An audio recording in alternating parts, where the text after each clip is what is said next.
What's up, YouTube? You checking out the Frequent Flyer, and this is my detailed review of the Fineco FX3.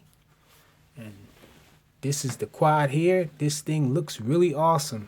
I think it has a really nice design. It's very different, sort of weird with the prop guards on it. So this thing came with these prop guards, these circular prop guards. It has, let me see, I have them here. My cat likes to run around and play with them, so it's hard for me to gather them all up. But here they are here. These prop guards are kind of weird and different. They actually snap onto the bottom of the aircraft here, and then they go around the top there, so they're like circular like this. I removed them immediately upon receiving them because I don't like prop guards. So upon receiving it, I immediately removed them. And it's left looking like this. Still pretty awesome look. However, I don't like these perimeter prop guards here. I think I'm going to probably end up removing them some kind of way. They look like they're permanent though. You can't remove them by choice. You will have to snip them off or cut them some kind of way. But this thing is a really awesome looking quad. It flies pretty nice. The yaw rate is a little slow though. So that's one disappointment about this. The yaw rate is a little slow. It has these weird looking landing gear. You can see the landing feet there. Look, they're actually the things that the circular prop guards clamp onto, but it provides a nice little soft landing. It's a little bouncy on hard surfaces, but it lands nice in dirt, and on concrete it bounces a little. But this thing is a nice flyer. I like the way it flies. It's not a yaw flyers flyer quad. It's not a yaw flyers quad. This is a pitch flyers quad, meaning that the yaw is not fast. The yaw is kind of slow. It's on the slow side. So in order for you to do some nice turns and stuff and get around with this thing, you're going to have to know how to do some banking. You're going to have to be used to banking, doing bank turns and funnel turns to really enjoy this one. It's a really fast flyer though, because the pitch is really deep on this one. Super deep pitch. It's on a protocol though that I haven't been able to bind this thing to any other transmitters that I have. It would be nice to be able to fly this thing with deviation, with a Devo, but no dice. This thing, you're gonna be stuck using this terrible controller here. This thing is awful. I really don't like this transmitter. It looks weird. It might look a little awesome, but it's really weird, and it feels weird when you're flying with it. Sometimes I'm trying to sometimes you're gonna get screwed up with direction. I know I have been hitting up in the corner sometimes and thinking that I'm going forward. So really weird transmitter. I don't know why they went with this choice of a transmitter style. This is just awful, I think.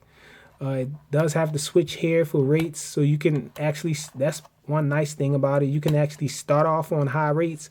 It's only dual rates though, but the highest rate is a really nice pitch on it. The yaw is okay, just enough for you to do some pitch flying with it. You can do some nice banking turns. The side banking is really nice. Forward pitch is really nice and deep, so you can do some funnel turns with it. You can do some nice funnels.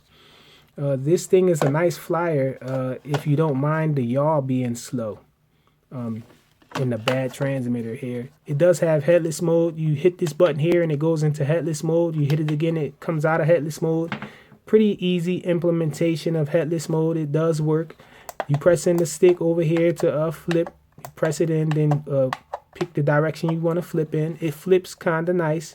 Gives itself elevation. A lot of throttle before the flip. It cheats. So this side doesn't press in. Doesn't do anything. So I don't like the transmitter. The transmitter does take AAA batteries, 3 of them. And it's a screw that you have to bother with to replace them and all of that stuff. But this thing is a really awesome looking flyer. The LEDs are nice. It comes with a 380 milliamp hour battery, and the LEDs look pretty nice.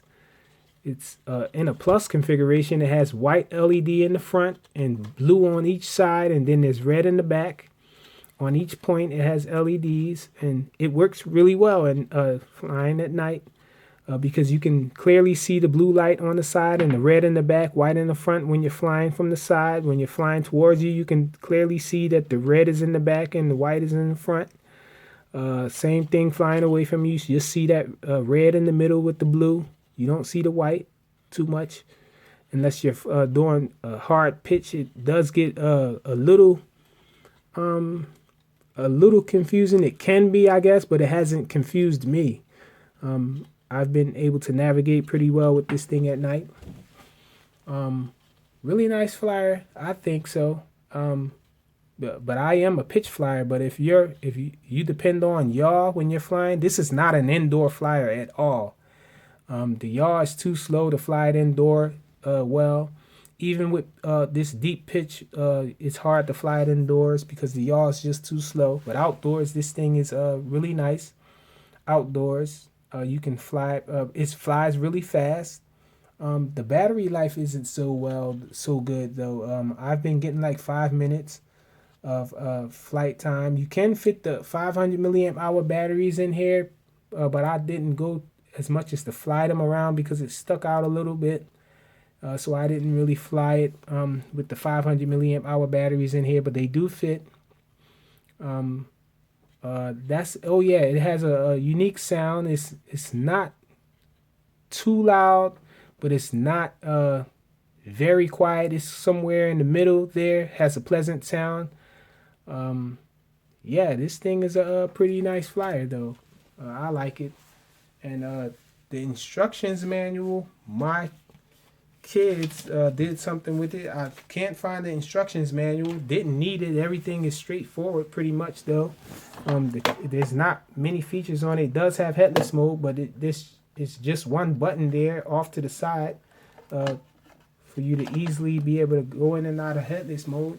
And the on and off switch and slow and fast is printed right there on the transmitter. So not much really to figure out with it. Pretty nice aircraft. Very different and unique. Let's check this thing out in flight. Okay, so this is the indoor flight demo of the Fineco. The Fineco FX3 it is. Got the stock transmitter. Okay, we're bound.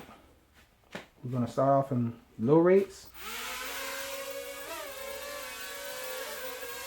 So you can see it does have a somewhat quiet sound, really pleasant, very stable, really stable flyer. The pitch is nice on low rates actually.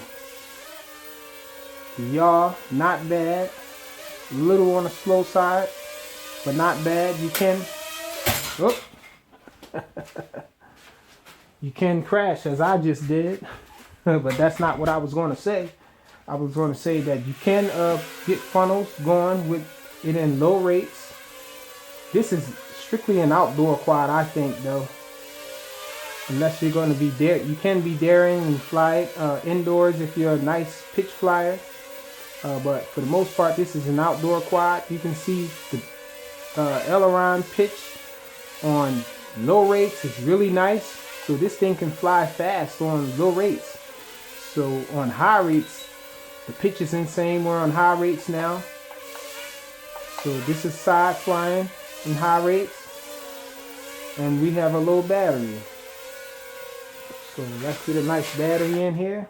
Okay, we're back with a 300 milliamp hour battery in here. We're going to jump right into high rates. I demonstrated the low rates. So we're in high rates now. The side flying pitch is really deep forward pitch. The yaw stays the same, however. So you can get some nice flying circuits, some easy flying circuits with it indoors, but I would recommend flying this thing outdoors. Let's check out the flips. So it cheats on the flips, gives itself a lot of throttle. Oh, come on. Another low battery. I can't get a charged up battery for this thing. Okay, we're back with another battery. I thought it was flipping a little weak. There, this thing recovers nicely on flips normally.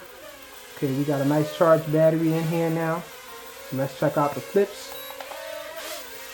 So recovers nice on the flips. That was me lowering the throttle so it don't hit the ceiling. So let's check out headless mode with it. I don't know which way I was facing when I first plugged it in. Let's see.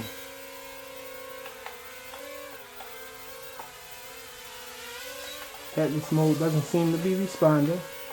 I don't know what the heck is going on with it.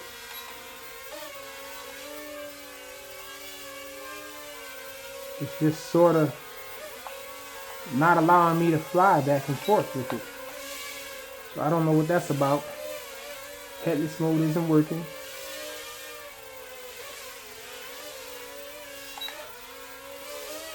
Okay, there it is. We're in headless mode. Okay, I'm sorry.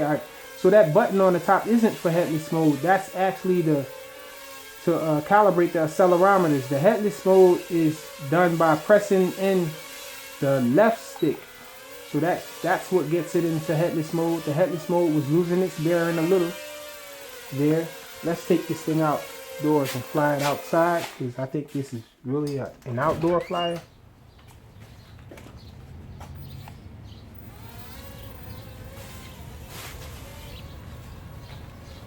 So you can see really deep pitch on it. Oh, the range on this transmitter isn't the best. I was experiencing some range issue there.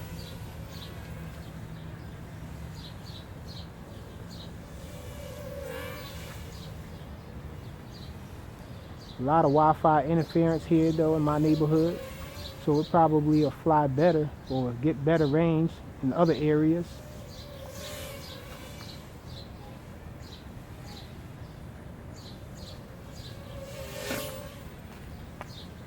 So we're at LVC already. So let's bring it back in.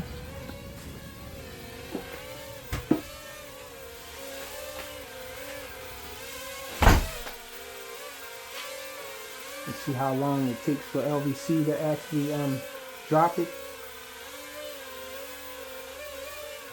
Wow, and it looks like I broke one of the landing gear off in that fall back here. So that's disappointing. I have dropped it a bunch of times on the landing gear, so I guess eventually it gave in eventually. So pretty long LVC warning.